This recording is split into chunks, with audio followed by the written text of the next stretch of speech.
Manikang hapon, umuulan pa sa Nathan's Cafe, ikaw ay nakita. Hindi magkakilala, walang ideya na ang tadhana'y may ibang plano na. Umupo ka lang sa may bintana, ako na may di mapakali sa kaba. Isang tingin mo, ako'y natulala, parang may kwentong nagsisimula.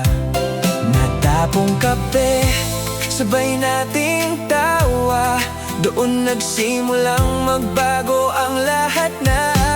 Sa Nathan's Cafe, doon nagsimula, dalawang pusong di pa magkakilala.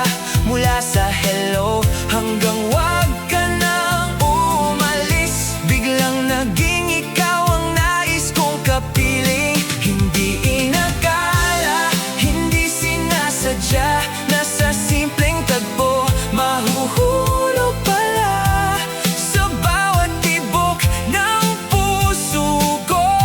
Ngayon, ikaw na ang laman ng bawat kahapon.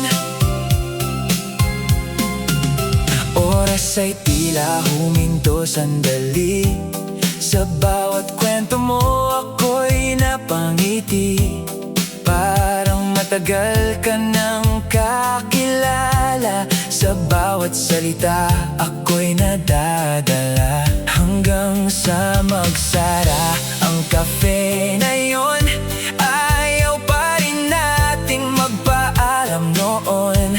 Dalawang estrangherong biglang nagtagpo, at sa isang araw naging tayo. Hindi maipaliwanag ang nadarama, pero alam kong ika'y mahalaga na.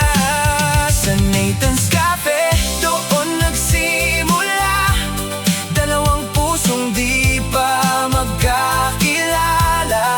Mula sa hello hanggang wag ka nang umalis, biglang naging ikaw ang nais kong kapiling. Hindi inakala, hindi sinasadya, nasa simpleng tagpo mahuhulog pala sa bawat tibok ng puso ko. Ngayon, ikaw na ang laman ng bawat kahapon. Siguro nga may tamang panahon at tamang lugar para sa pagkakataon. Kung hindi ka pumasok sa araw na yon, hindi mabubuo ang kwento natin ngayon. Sa Nathan's Cafe, doon nagsimula, ngayon ay ikaw na ang aking tadhana. Mula sa hello hanggang mahal kita, ikaw ang sagot sa bawat pagduda. Sa simpleng tagpo, sa ulan at saya, nahanap ko rin ang aking pahinga. At kung babalik man ang nakaraan, pipiliin pa rin ang unang tagpuan. Sa Nathan's Cafe, habang umuulan, dalawang puso'y naging walang hanggan.